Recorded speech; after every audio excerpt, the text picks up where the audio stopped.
journey home. The journey home just fired up something inside of me. How to be of better service. How can I live my life in a way that contributes to humanity? It really made me look at my life under a microscope and figure out what are the things I could be doing better. How can I be a better server, a better giver, a better lover? And I can't think of a better guest to be speaking on this particular subject of Bhakti Yoga. Bhakti Yoga is the yoga of love and devotion. And here at Veda Yoga, we also do yoga asana. And for those of you who take my class, I always say that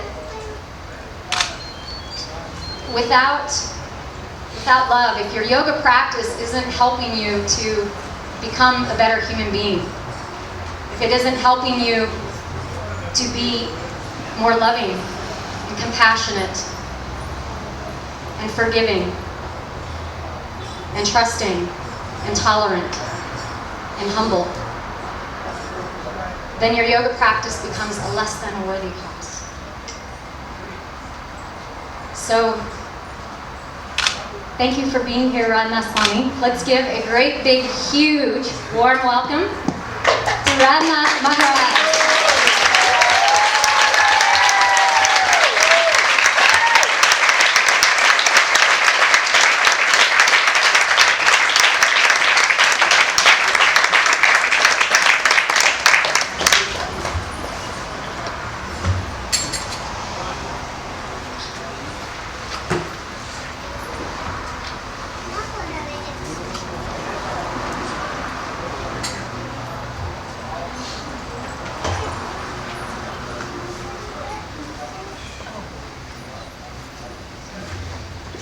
Also, we have a carpeted area in the back, so if you would like to get some fresh air, we have some free waters that we're giving away back here, so you can make yourself at home.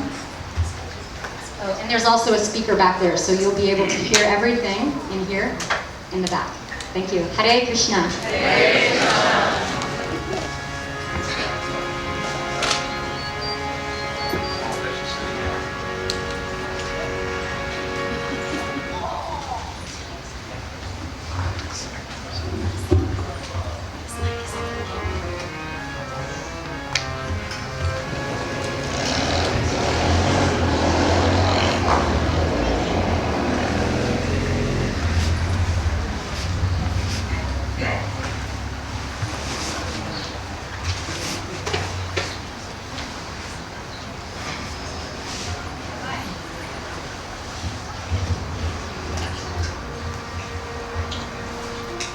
Shri Radha Madhava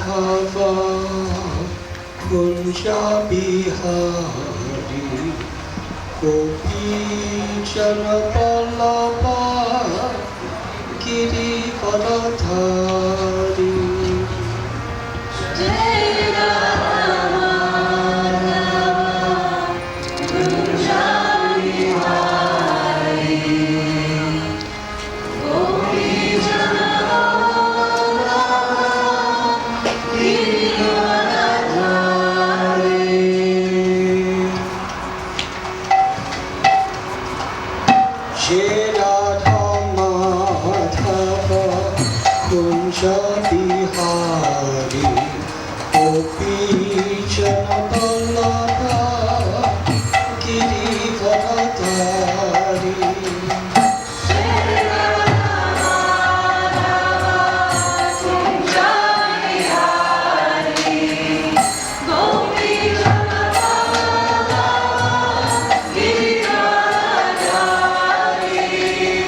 Yashoda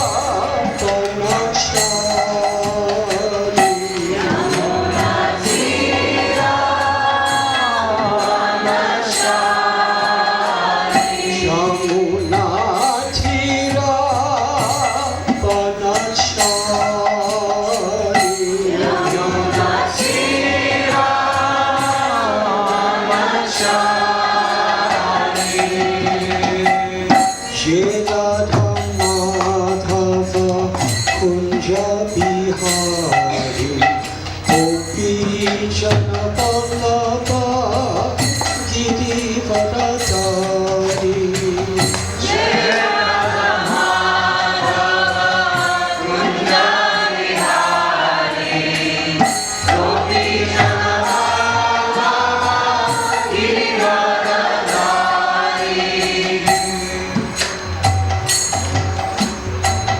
Govinda Jaya Jaya Gopala Jaya Jaya Govinda Jaya Jaya Gopala Jaya Jaya. Govinda Jaya Jaya Gopala Jaya Jaya Govinda Jaya Jaya Gopala Jaya Jaya. Radharamana Hari Govinda Jaya Jaya Radharamana Hari Govinda Jaya Jaya. Radharamana Hari Govinda Jaya Jaya Radharamana Hari Govinda Jaya Jaya. Govinda Jaya Jaya Gopala Jaya Jaya Govinda Jaya Jaya Gopala Jaya Jaya. Govinda Jaya Jaya Gopala Jaya Jaya Govinda Jaya Jaya Gopala Jaya Jaya. Radharamana Hari Govinda Jaya Jaya Radharamana Hari Govinda Jaya Jaya. Radharamana Hari Govinda Jaya Jaya Radharamana Hari Govinda Jaya Jaya. Hare Krishna, Hare Krishna, Krishna Krishna, Hare Hare, Hare Rama, Hare Rama, Rama Rama, Hare Hare. Hare Krishna, Hare Krishna, Krishna Krishna, Hare Hare, Hare Rama, Hare Rama, Rama Rama, Hare Hare. Hare Krishna, Hare Krishna, Krishna Krishna, Hare Hare, Hare Rama, Hare Rama, Rama Rama, Hare Hare. Hare Krishna, Hare Krishna, Krishna Krishna, Hare Hare, Hare Rama, Hare Rama, Rama Rama, Hare Hare. Krishna, Hare Hare, Hare Rama, Hare Rama, Rama Rama, Hare Hare. Hare Krishna, Hare Krishna, Krishna Krishna, Hare Hare, Hare Rama,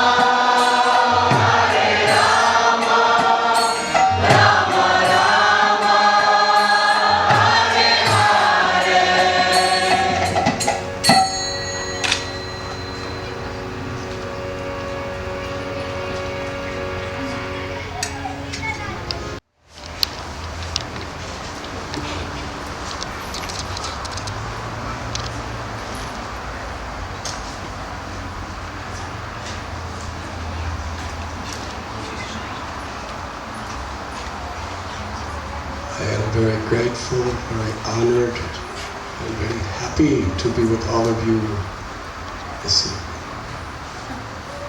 A special gratitude to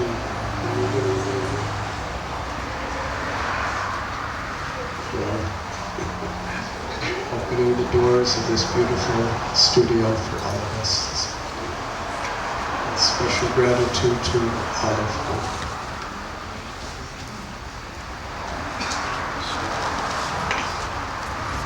Where I am sitting,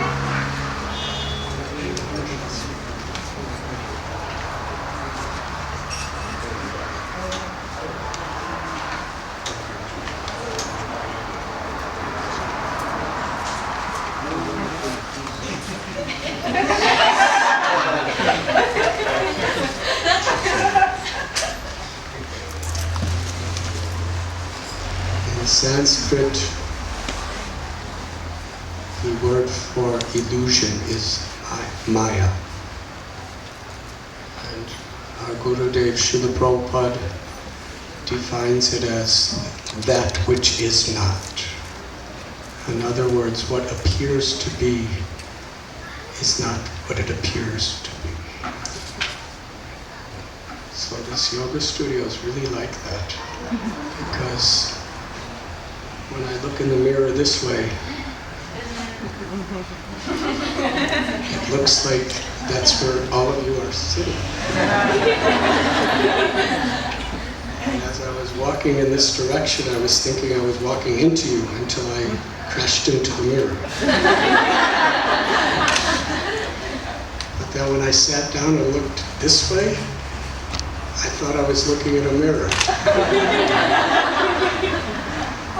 So that's the way the world is.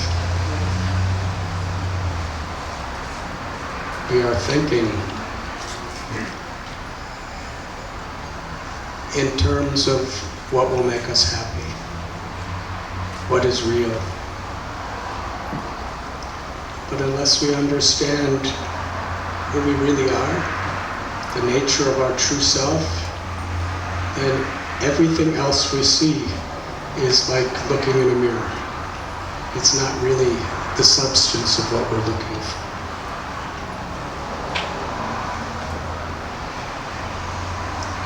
The name of this yoga studio is Veda Yoga. I'd like to speak a little about what that means. Yoga means the reunion, which means to bring in harmony the body, the mind, with the Atma, the living force, the soul. And then to bring in harmony the soul with the Supreme Soul, or God, who in Bhagavad Gita is Krishna. And when we actually make that connection, we actually understand the harmony between our body, our mind, our own soul, all living beings, and with nature. When we truly understand who we are, then we can see the inherent harmony that we potentially could have everywhere. Yukta Vairagya means when we awaken praying for love for God, love for Krishna within the heart, then we learn to see everything as it is. Bhoktaram jagatapasam sarva loka maheshwaram suhridam sarvabhutanam kyatva mam shantim rikshchati. We see that all the planets and everything within all the planets, their source is Bhagavan, the absolute truth. And everything is the property of God or Krishna. And when we understand that, and we understand that every living being is a child of Krishna. Krishna has many names, God is what we're speaking of, then we see everyone with a spirit of respect and compassion inherently, and we see everything to be used in a spirit of seva or service. In the Bhagavad Gita, Krishna tells Vedaishcha sarvayaraham eva vedya vedanta krit vedavacha. That I am the author of all Vedas, or all the holy scriptures, the Sanskrit scriptures. And I am the knower of the Vedas. And by all the Vedas, ultimately, we are meant to know God.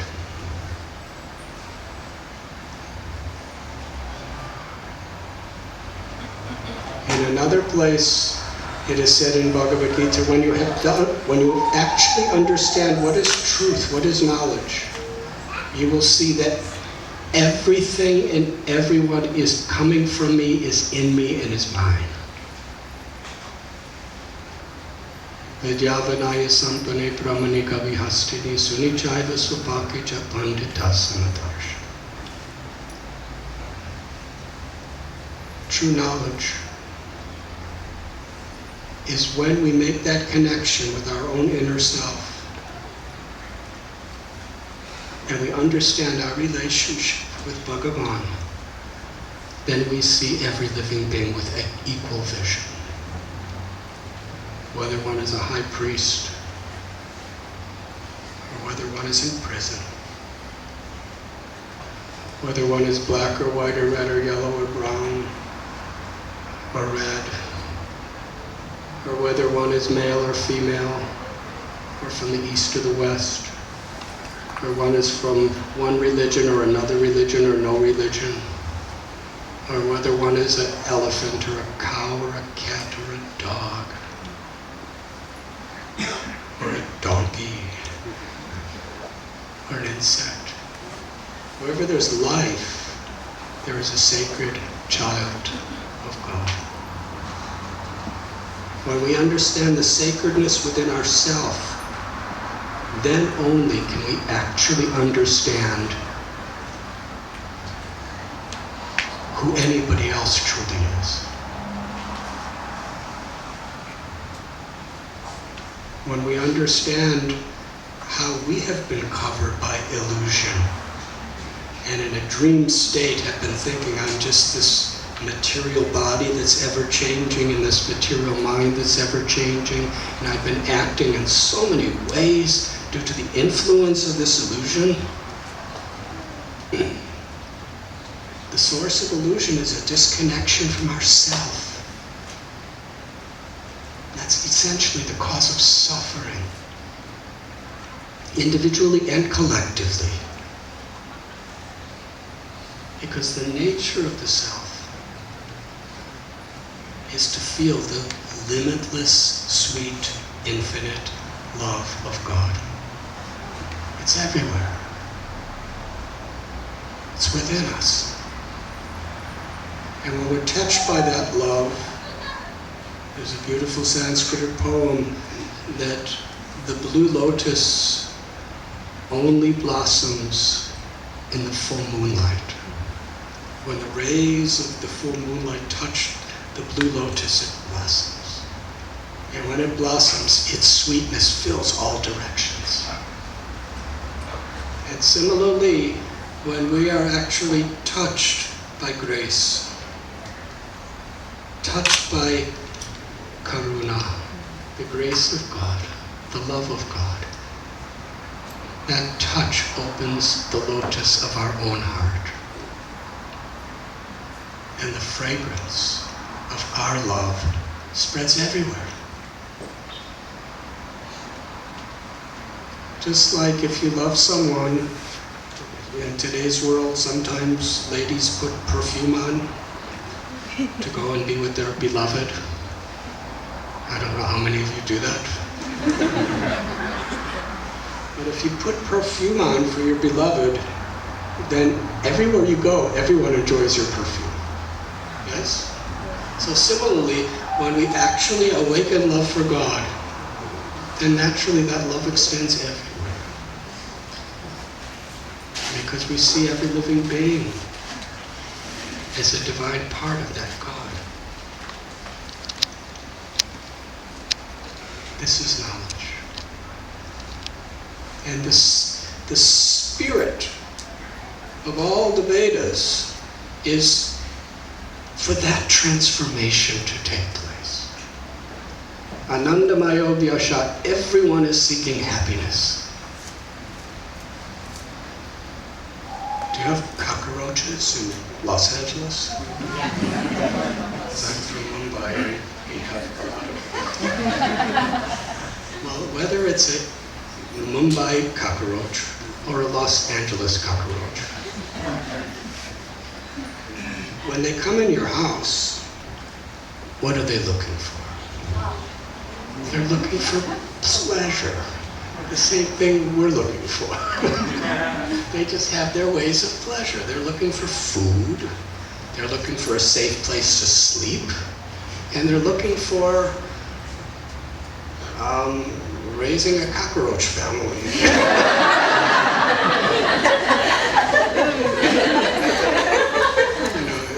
It's not that when there's a lot of cockroaches in your house, that means they're not celibate monks. They're definitely looking for some pleasure.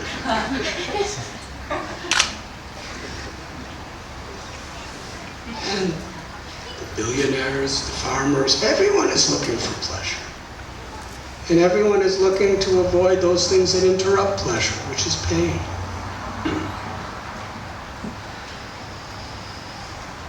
But the problem is, where are we looking for our pleasure? My friend, we're looking for pleasure. The pleasure that we all are seeking is essentially the pleasure of love. Things could give some pleasure to the body and to the mind, but not much.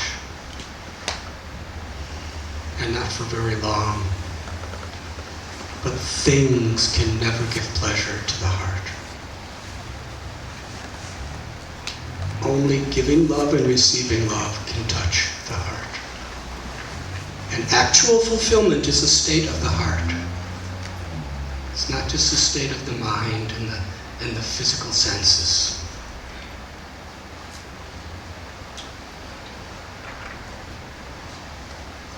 It is said that in a cultured society, people love people and use things to express that love. But in the world we live in today, due to this mirror effect,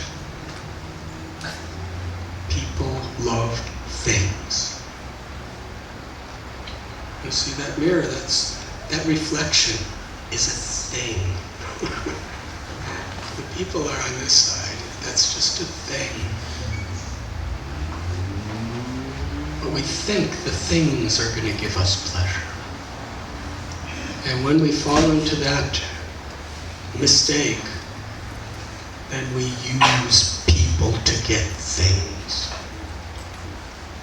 And however much power, however much money, however much fame, however much sensual pleasures, if we don't actually feel loved and have people to love, then our heart is empty, it's shallow. But we're thinking that these things can give us pleasure. So we become more and more and more obsessed and aggressive to get more and more and more. But it's never enough.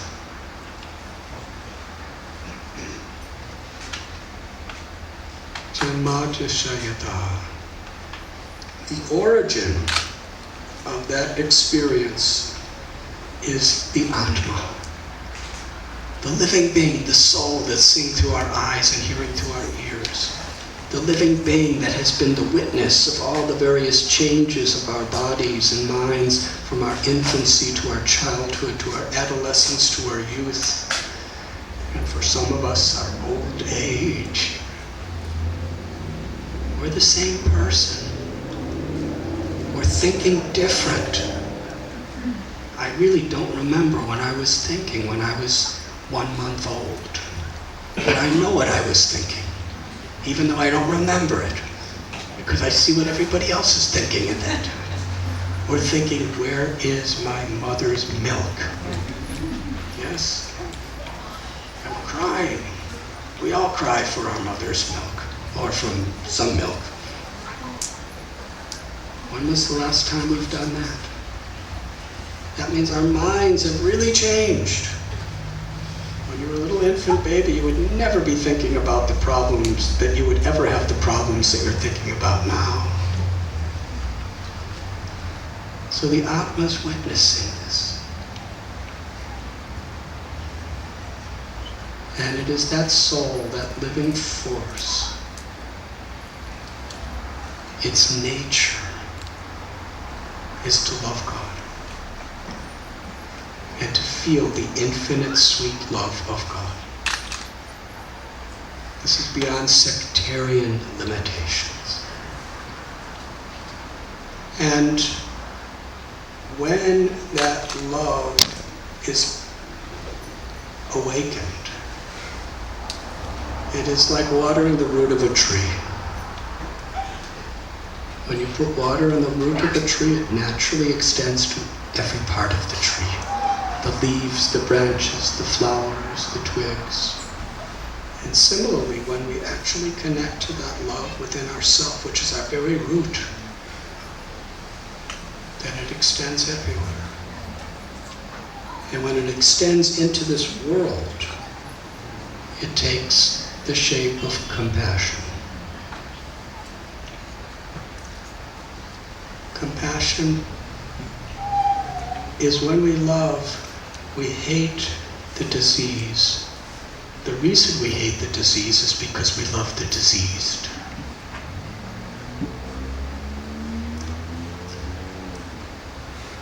In this mirror effect, when we're thinking, that's what I am, the reflection, when we forget that we're the soul, and we think that we're just this little body of ours and nothing more, we are in the body, but we are not the body.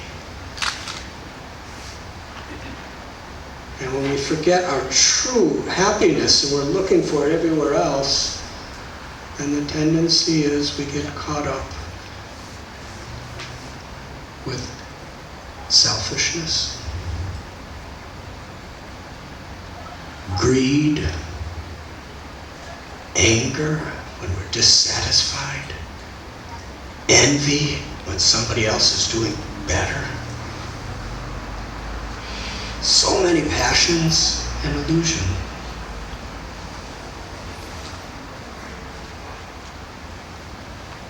And we become so caught up with all that. It perpetuates our forgetfulness. So the purpose of a real spiritual path, the purpose of knowledge, the purpose of Veda is to awaken that inner truth that is within all of us. When we forget it, then when there's something we don't like in this world, we hate it because it interferes with what I want or what I think is right. That hate is just hate. But when you love somebody and they're covered with a disease, you hate the disease because of what it's doing to the person who you love. That is compassion. And that's how enlightened people, and potentially we can all be enlightened people. That's who we really are if we just wake up. That's how we see the world. And with such a state of mind, will really be courageous, determined activists with the highest, deepest motivation. So the spirit of Veda, or knowledge, is this awakening, this transformation. In the Bhagavad Purana it is said, Srameva hi kevalam, that whatever our knowledge, our karma, our occupation, if in the end it does not bring about this transformation of developing attraction and love for God and a service attitude and compassion for others, then it's a waste of time. Knowledge is meant to change us. It's not just to make us proud of knowing. In fact, the great Queen Kunti, she prayed, Janmadhyasya Janmaishwarya Shruti Shubhya Edamana Patapuma. That knowledge, even scriptural knowledge, what to speak of beauty and fame and wealth and high position, all of these things could be great disqualifications for spiritual life if we don't understand what it's for. If we actually are understanding knowledge properly, the more we understand, the humbler we become. It's not that we think, I know more than you. We may feel very fortunate, and we may want to share that fortune, but not with pride, with humility.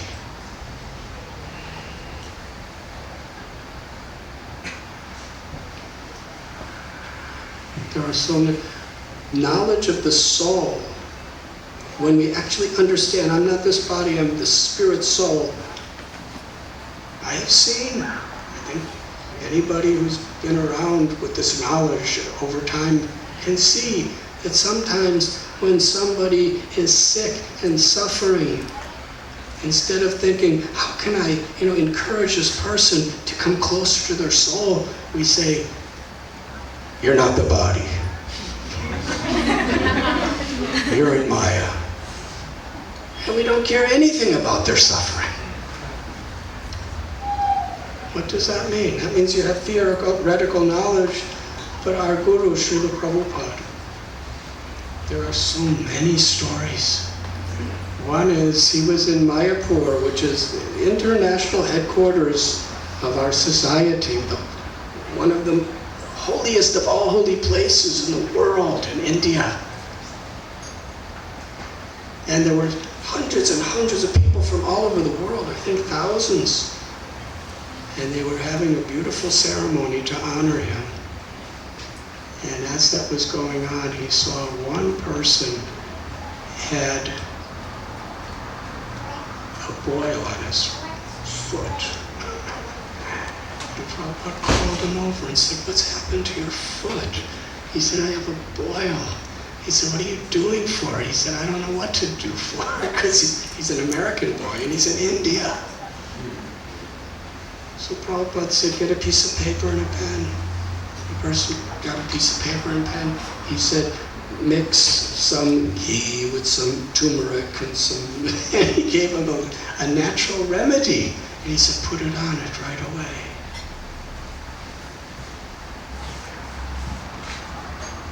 So his love for that person's soul included compassion for that person's condition. He didn't say, who cares about your foot? Who cares about your boil? You're not your body. So that's the difference between knowledge in the right spirit and knowledge that could really be in the wrong spirit.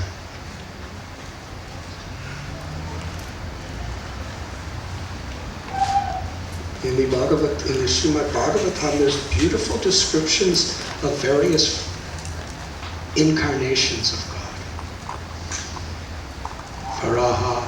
Narsingha, Vamana, Kurma, Matsya, Ram, Parasuram, Krishna, Prishtigarbha, Balaram, Sri Chaitanya. These are all described.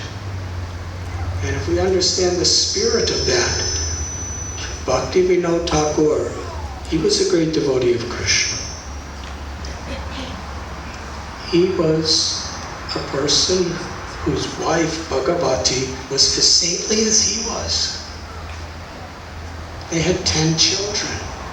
He was a magistrate in the British court system during the time of the British rule in India.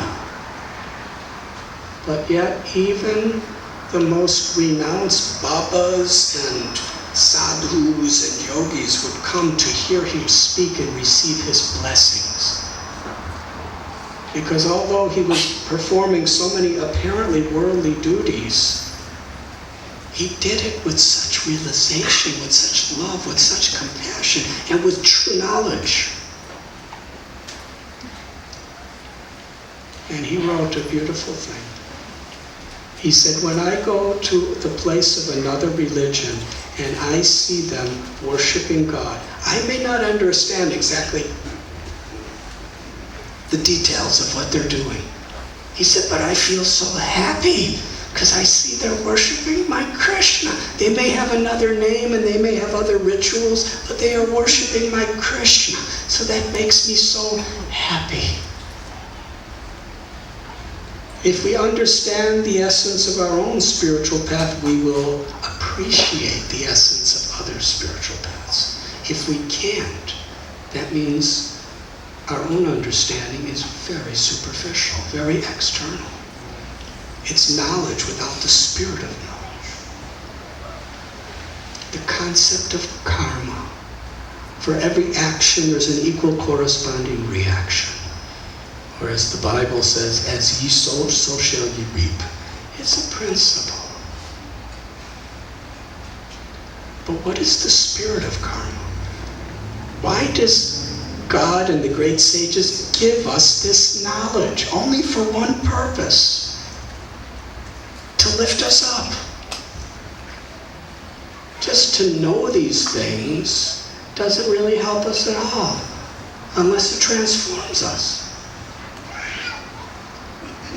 It's not that understanding the laws of karma should make us either arrogant that I must have done better than you, or depressed that what must I have done?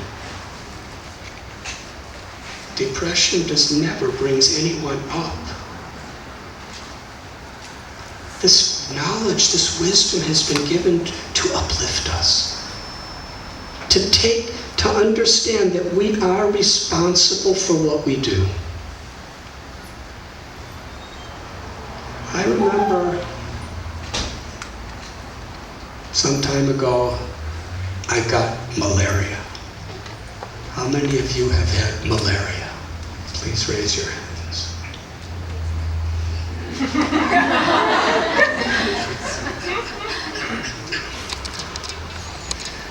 In India, when I asked that question, anyways, it's really, Tukaram Prabhu, very happy to see you. Malaria is a miserable disease, and I had an acute case of it. I'm going to elongate this class a few more minutes because I'm going to tell a little story. One of my dear godbrothers, who just passed away 10 years ago this year. His name is Bhakti Tirtha Swami.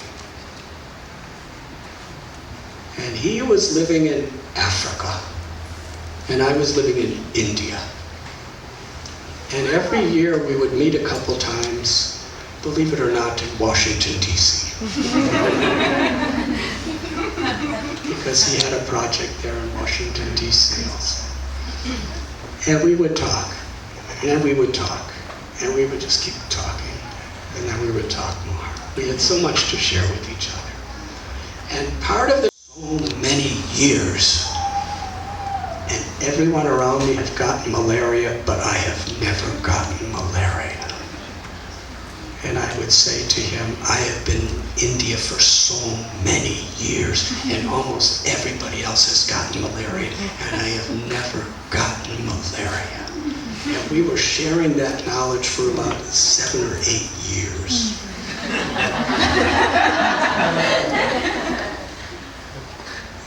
And then I got malaria. And I really got malaria. It's like that mosquito that got me must have known that I was really proud. Because I couldn't even take the medicine. I'm not going to go into details, but I put it in and it just came right out. So I had to be put in the hospital, and I had to get IVs with malaria medicine and everything, and it was really, I was thinking, God, what am I going to say to Bhakti Tirtha?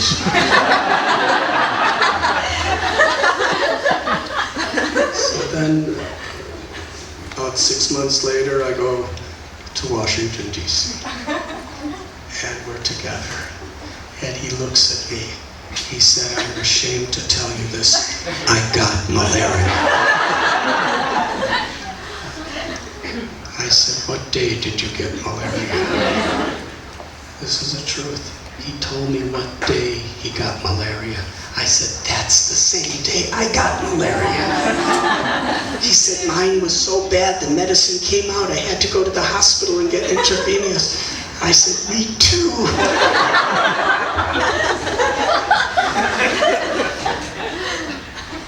So why am I telling this story? I may never know which mosquito bit me, which part of the body that mosquito bit me, what day and what time of the day I was bitten, or which place I was bitten. But because I have the symptoms, I know somehow or other I was bit by a mosquito somewhere. So it really doesn't matter so much which, when, and that. What matters is, after that, I sleep under a mosquito net. And I took the medicine. So the whole concept of karma is that we take responsibility for our lives, knowing that we are responsible for everything we speak and everything we do.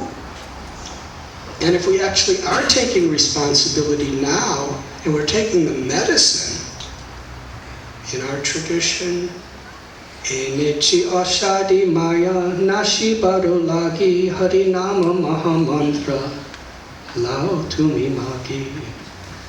This medicine of chanting these divine mantras, the names of Hari, they actually purify us of all karma. They purify us of all ignorance. Not only do they purify us of karma, but they purify us from the tendencies. By giving us this param drisvani vartate, this higher taste, they purify us from the inclinations, the proclivities to do things that are going to implicate me.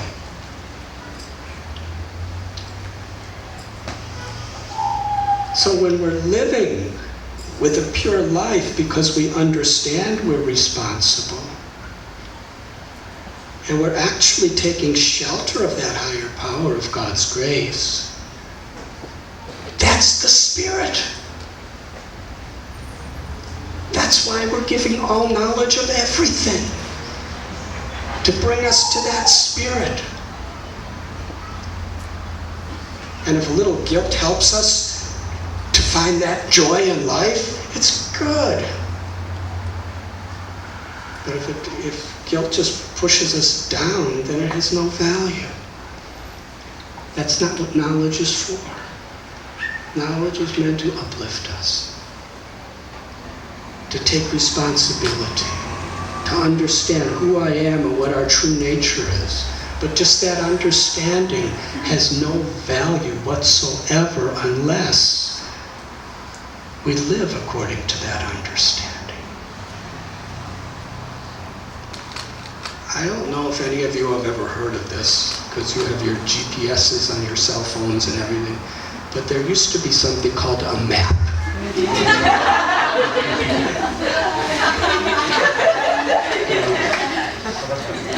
Now, a map was usually a big piece of paper, and it had, the roads you get to where you're going.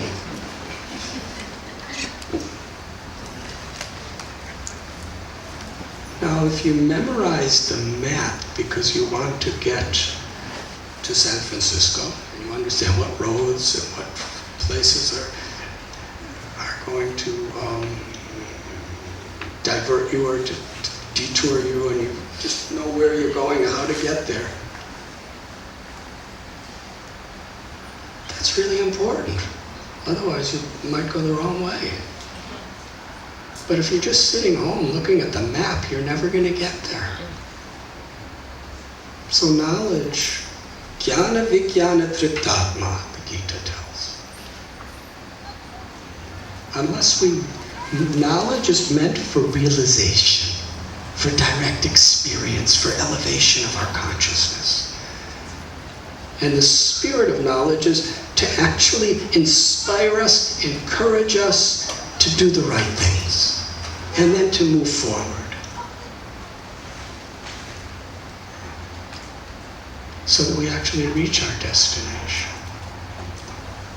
Tina hina yata chilo harinama udadilo tarasakshi jagai madhai. Jagai madhai. They were really, really bad people. They were really bad people. They caused so much pain and suffering and death to so many. But if you go to Katwa, a holy place in bank of the river Ganges, you'll see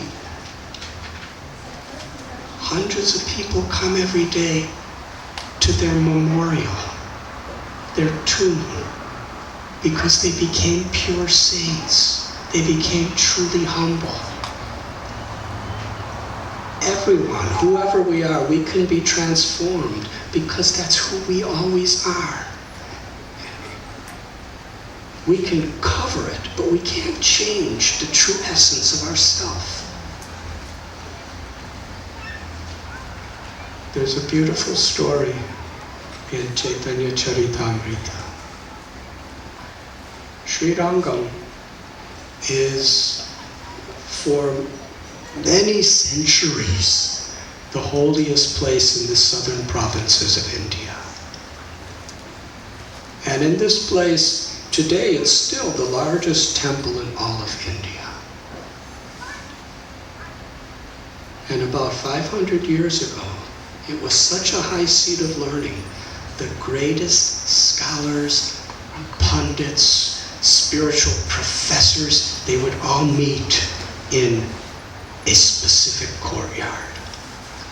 And they would read scriptures and recite various verses and various sutras and stotras, and sometimes they would have debates.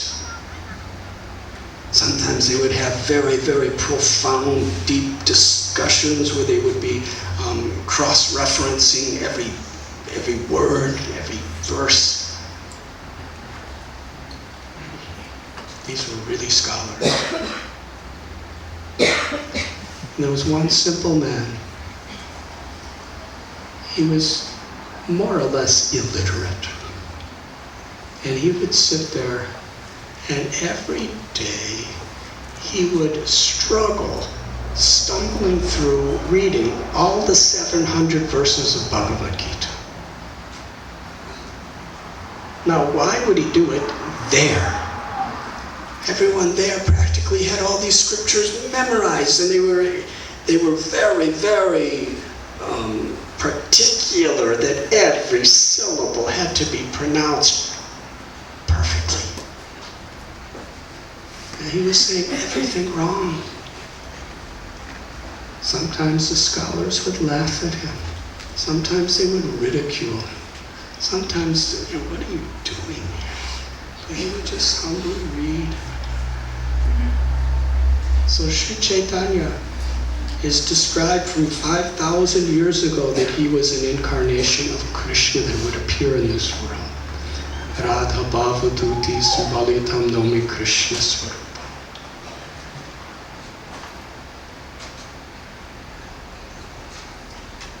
Lord Chaitanya once came to that courtyard and he saw that simple Brahmin. He was just trying to say it, really struggling. And Lord Chaitanya came up to him and said, "What are you reading?" He said, "I don't know."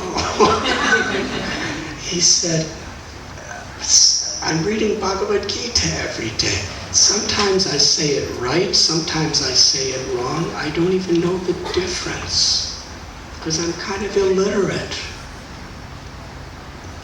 But my guru told me that he wanted me to sit here and read the entire Bhagavad Gita every day in this spot among the scholars."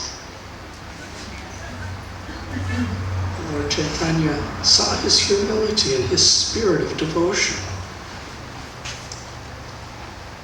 He said, "If you don't understand what you're reading, why are you crying?"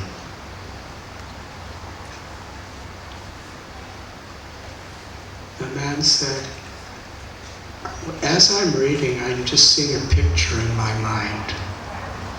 I'm seeing Krishna.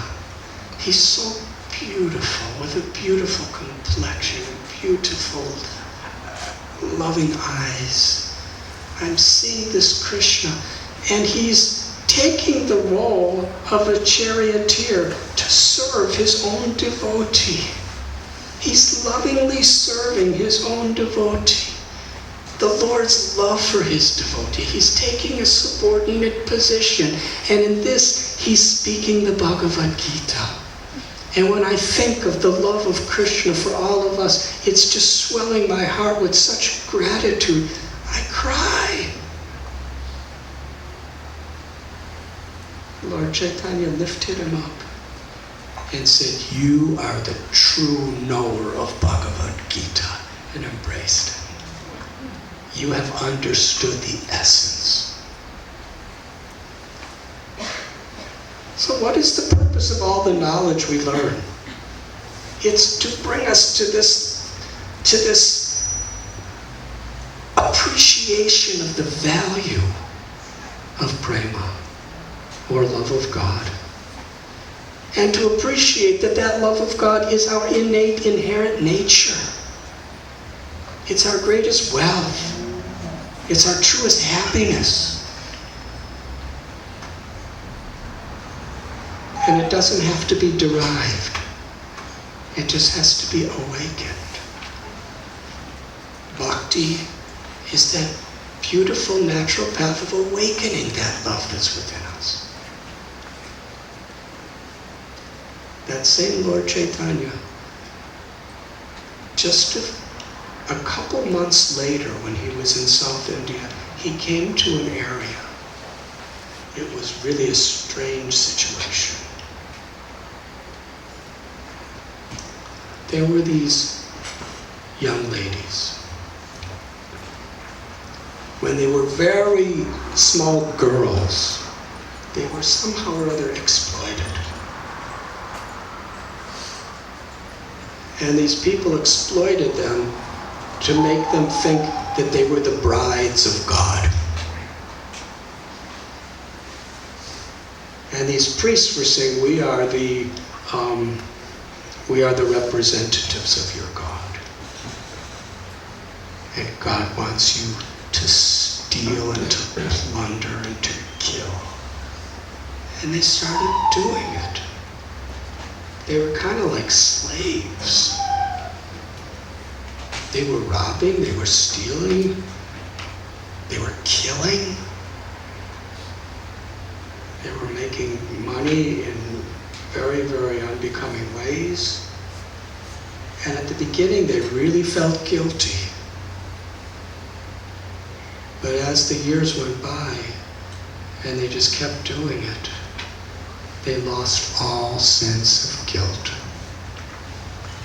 It was just their lifestyle. And if someone were to tell them, why are you doing this? Don't you understand what the reactions? They just They didn't care. See, human beings are creatures of habit. When we become habituated to certain things, it becomes like our second nature. And when things become our second nature, then our mind and our intelligence can justify in any ways. These young ladies, their hearts became as hard and cold as stone.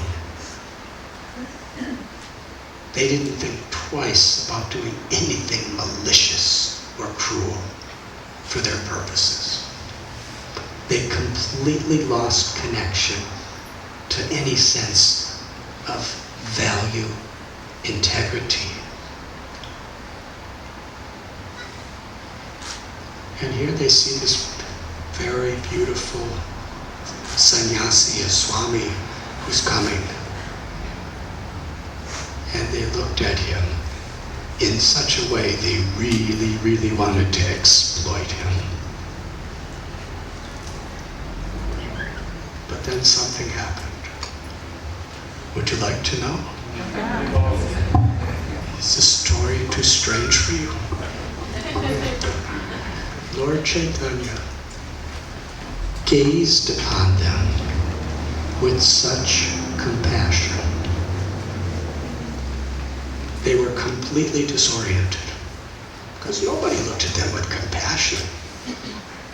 People either looked at them with lust or with fear or with hate. But no one ever looked at them with compassion. They were like monsters. They were monsters. But Lord Chaitanya looked at them with such compassion. Just through his glance, he could see the beauty of their souls. And nothing that we can do or anyone can do can change the beauty of our souls. It can just cover it with many layers and layers and layers. Just like if this mirror was completely covered with years and years of dust from neglect, all we would see is dust.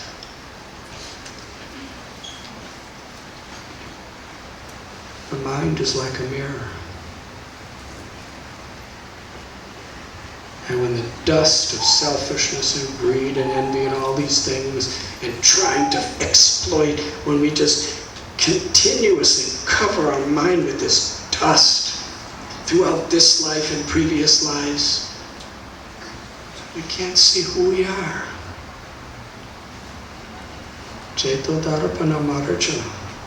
This chanting of God's name is meant to clean the mirror of the mind. When the mind is clear, what do we see? We see ourselves. There's no more dust. We see that I am Satchidananda. I'm eternal, full of knowledge, full of bliss. I'm a part of Krishna. I'm an eternal loving servant of Krishna. And I can feel Krishna, his love. And when we see that, then we can also see beyond the dust that's covering everyone else. You see, when we cannot see our own soul due to the dust, we can't see who anybody else is. Whether it's our husband or our wife or our friend or our colleague or anyone and everyone. When the dust is removed from our own hearts, we can see the spiritual potential within everyone. So Lord Chaitanya glanced at that.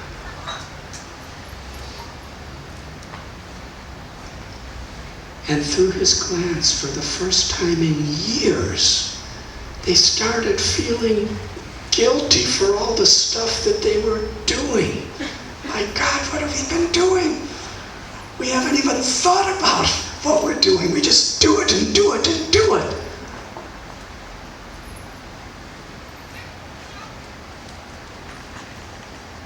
And then Lord Chaitanya spoke.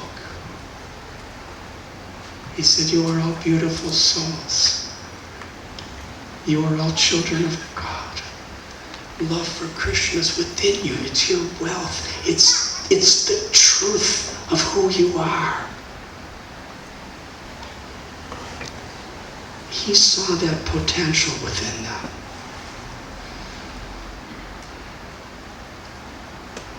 And they transformed.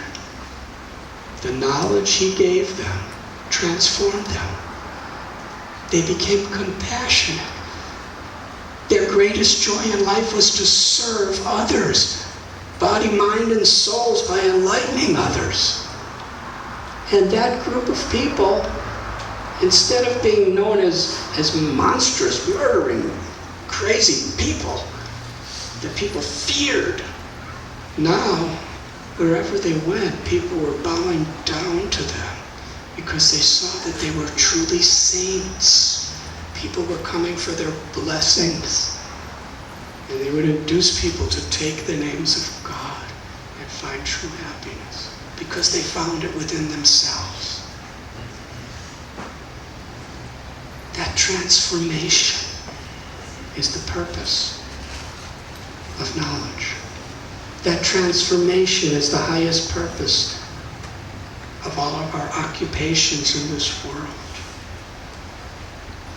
Whether we're engineers or teachers, or mothers or fathers or students, or in business or politics or agriculture, or banking, or whether we're swamis who haven't had a bank account in 1969, 46 years. Whoever we are, the perfection of our life is so close. If we just learn how to apply simple spiritual principles to what we do, how we reciprocate with other people, and what we truly value in our lives. This chanting of the names of God that we are doing in Kirtan is especially meant for this purpose. Srila Prabhupada gave a very nice analogy that when water falls from a cloud, it's transparent and pure. But when that same water touches the ground, it becomes very muddy and loses its transparency. Like the mirror that gets covered with dust. When we filter the water, we simply bring it back to its natural condition. True yoga. This is the spirit. True knowledge, true religion. It's meant simply to bring our consciousness back to its natural, pure condition.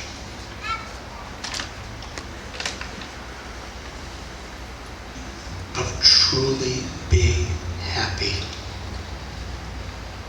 A happiness that is beyond all the reversals and all the changes of this world. It's beyond death. It's our nature. To love God. To love all of our neighbors as ourselves. That's the true spiritual principle.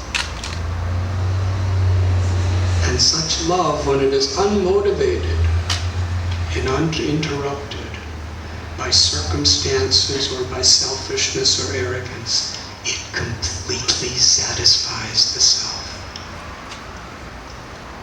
So within this world, with whatever little time we may have, or whatever much time we may have,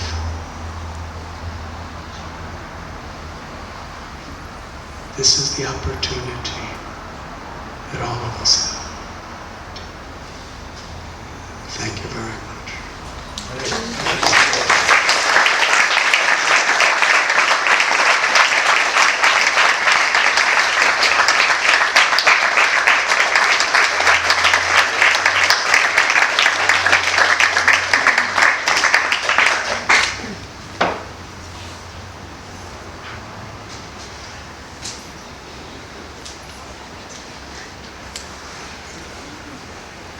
Give another round of applause. applause.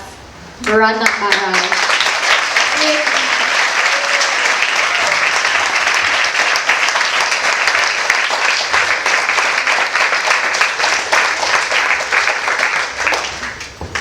Whatever you wish, I am happy. Would you guys like to do some kirtan?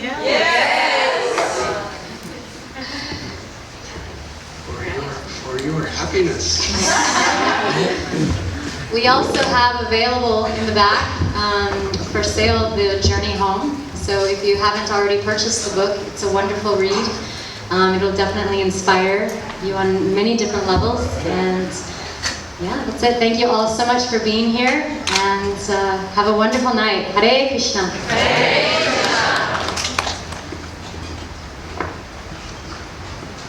Can I teach you my favorite asana?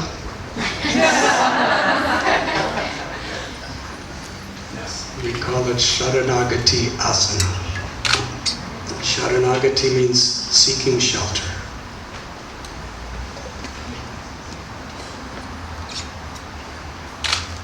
Just Patanjali in his Yoga Sutras, he says, Samadhi Siddhir Ishvara Pranidhanat. That the perfection of Samadhi, the perfection of the fruit of all of our meditation, is to take shelter of Ishvara. Ishvara means the Supreme Controller.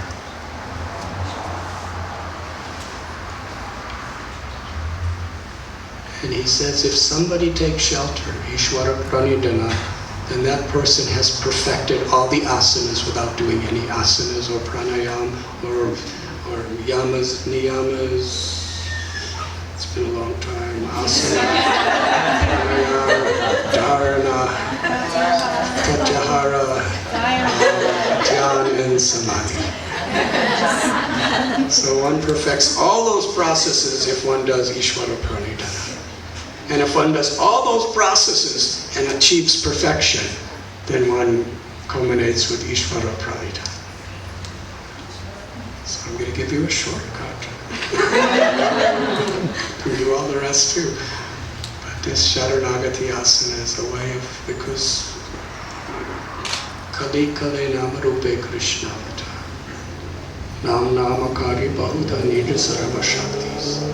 That all the power, all the beauty, all the sweetness, all of the absolute truth is within the name. And there are many names. It's not a sectarian concept. There are many names of God, and in each of those names, God is present. And Kirtan, it's not just the chanting, but it's the spirit of how. If we're actually seeking shelter, I'm going to tell you one little story, and then we're going to have kirtan. Is that all right? Just about a month ago, I was in Dubai. How many of you have been to Dubai? Well, when I was there, it was pretty interesting. I was giving lectures. And that was really interesting. Maybe I'll discuss some of that at Dharma Shakti Devi's yoga studio in Long Beach. It's interesting. Well, one day I was giving a lecture on a Friday evening, and to get to that place, I had to walk through the largest shopping mall on earth.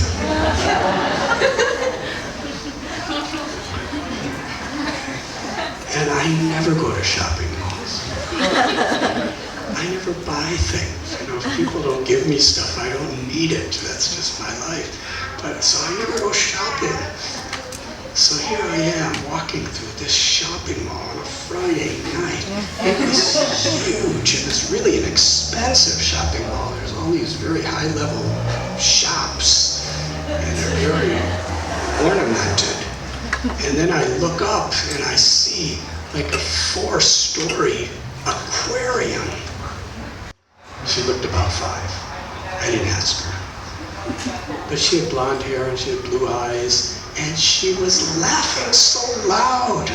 And she was singing so loud. And even though it was really, because everybody's talking so loud and there was music playing and so many things going on, but I just happened to hear this girl going, ah. And I looked and she was smiling, and one hand was holding her mother and one hand was holding her father, and she was jumping up and down and they were trying to control her, and she was dancing and they were trying to control her, and they were smiling at her, and she's smiling at them and they're smiling at her, and she's laughing and dancing and jumping. She really looked happy. And they were walking through this massive crowd. Good story so far. Now, Swamis are kind of trained to see different perspectives of the same situation. So I started to think, she's so happy, she's so blissful. But what if she lost her parents in the same place she's standing now, where there's thousands and thousands of people swarming all over the place, and there's music playing, there's sharks looking down. What if she lost her parents and she was alone there, a 5-year-old girl? She would have been in total disorientation, confusion, and distress.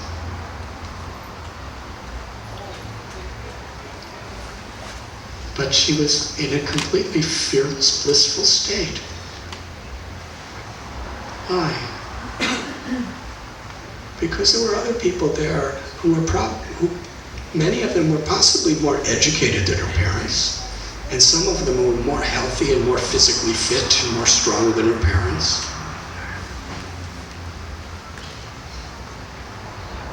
Why did she feel so protected? Because she knew her parents loved her. She knew her parents cared about her. And in that situation, she was in a completely blissful state. Take that away in the same circumstance, and she would have been in utter depression.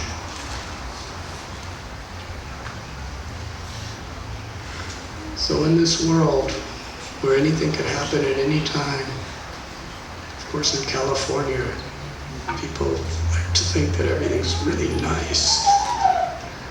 I remember when Richard and Gary and I were growing up in Chicago in the winter time, in the 50s and 60s. How many of you have been in Chicago in the winter? Not just visiting, living. And our parents would tell us, go shovel the driveway. Because the cars can't get out without shoveling the snow. And Swabas Prabhu lived there, and we would be shoveling the snow. And the little children shoveling snow, and it took so long. And then there was sometimes ice, and we'd have to start breaking the ice with shovels going. And then we became like kind of teenagers who were doing the same thing. And while we're doing it, shoveling snow, and not only is the snow so bad, but really cold, sub-zero weather and massive freezing winds blowing against you. And we'd be listening to our transistor radios and hearing the Beach Boys singing about California girls. And surfing with these girls in bathing suits and everything like that, and then being in the sunshine. And remember, we think that's the spiritual bit. We didn't know the spiritual world, but that's heaven. What are we doing here, California?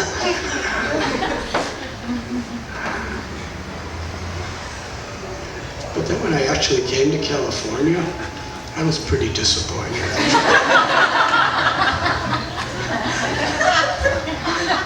These people suffer here just as much as Chicago. It's just a different kind of suffering.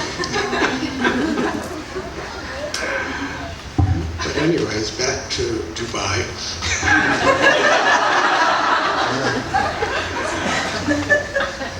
ultimately we're all looking for love and being loved, and in that love we feel complete shelter. And kirtan is to connect with that love. Krishna's love, with Radha's love, with Ram's love, with God's love. So as I'm chanting, put your hands together like this. It's a gesture of prayer. It's a gesture of gratitude. It's a gesture of gratefully, graciously welcoming God into our hearts and into our lives. And that's how we hear. And then as all of you chant, raise your arms like this. Please. This is like that little child reaching out her hands to hold her mother and father's hands, or other Krishna's hands.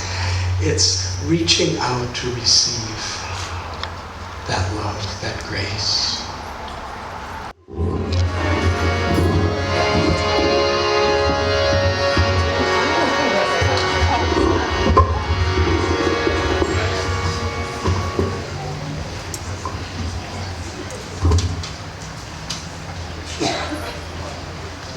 Stand up and if you like.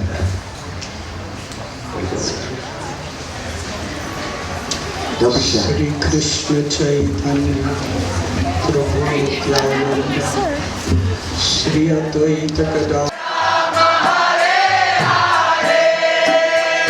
Hare Krishna Krishna Krishna Hare Hare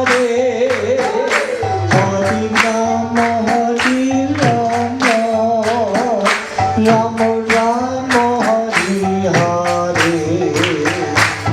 Hare Krishna Krishna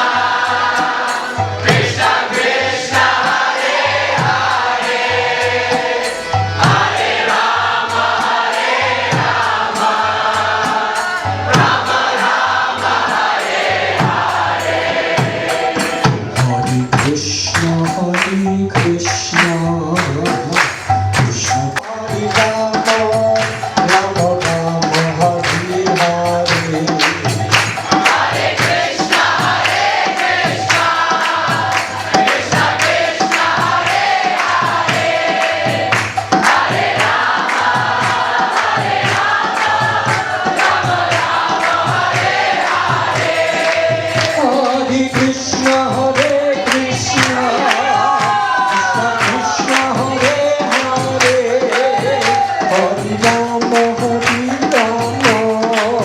Rama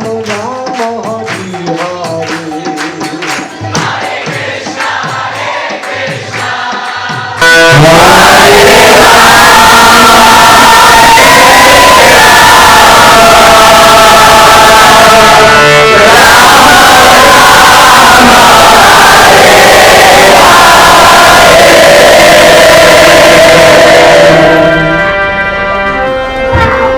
Hare Krishna Krishna One more time. Please close your eyes from your heart of hearts. Let us loudly chant the holy names. Radhanath